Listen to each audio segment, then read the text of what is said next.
Bonjour à tous, je vais vous présenter ici les résultats de ma thèse réalisée à l'Institut des neurosciences. Ces travaux révèlent l'identification de la tubuline carboxypeptidase, une enzyme recherchée depuis 40 ans qui est essentielle à la physiologie cellulaire. Ces travaux ont été publiés le 16 novembre 2017 dans la revue Science.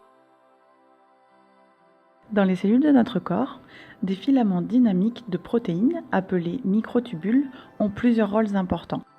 Ils fournissent un support structurel pour la cellule, ils aident à séparer les chromosomes pendant la division cellulaire et ils guident le trafic de cargaison à travers la cellule. Les blocs unitaires de construction des microtubules sont appelés les dimères de tubulines alpha et bêta et sont continuellement ajoutés et retirés des extrémités des microtubules, provoquant ainsi leur croissance et rétraction. Des modifications peuvent s'opérer sur les microtubules et réguler leur fonction. C'est le cas de la détyrosination. La détyrosination, terme un peu barbare, désigne simplement la coupure d'un acide aminé, une tyrosine, de la tubuline alpha. La détyrosination de la tubuline est cruciale pour la dynamique des microtubules ainsi que leur fonction physiologique.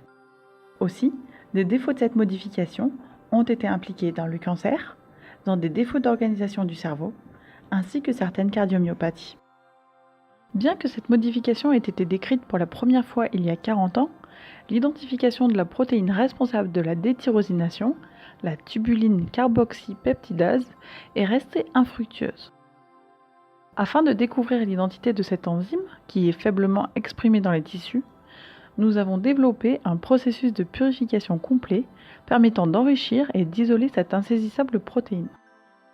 Ensuite, afin de sélectionner la bonne protéine, nous avons collaboré avec des chimistes de l'Université de Stanford en Californie qui ont développé une petite molécule utilisée comme un appât irréversible.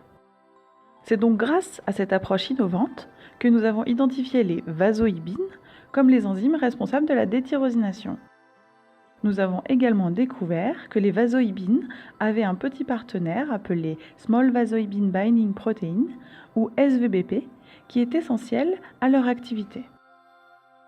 Exprimés dans des cellules, nous avons donc confirmé que les complexes vasoïbines SVBP possédaient bien une activité de détyrosination robuste et spécifique des microtubules.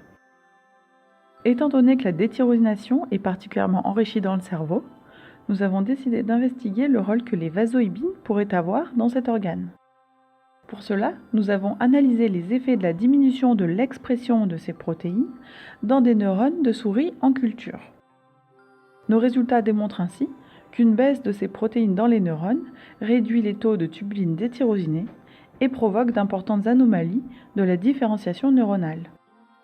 Dans un contexte un peu plus physiologique, nous avons induit la diminution de l'expression de ces complexes dans des neurones in vivo, c'est-à-dire dans le cerveau d'embryons de souris. Nos résultats démontrent que la réduction de l'expression de ces protéines perturbe significativement la migration des neurones dans le cortex lors du développement de l'embryon murin. En conclusion, ces travaux de thèse nous ont permis de découvrir les enzymes de la détyrosination, qui sont des protéines essentielles et recherchées depuis 40 ans. Nos résultats démontrent un rôle critique de ces complexes vasoïbines SVBP dans la physiologie des neurones ainsi que celle du cerveau. Cette découverte ouvre de nouvelles voies pour l'étude de l'impact de la détyrosination dans des processus physiologiques tels que le développement du cerveau et la division cellulaire, mais également dans des processus pathologiques tels que le cancer et les cardiomyopathies.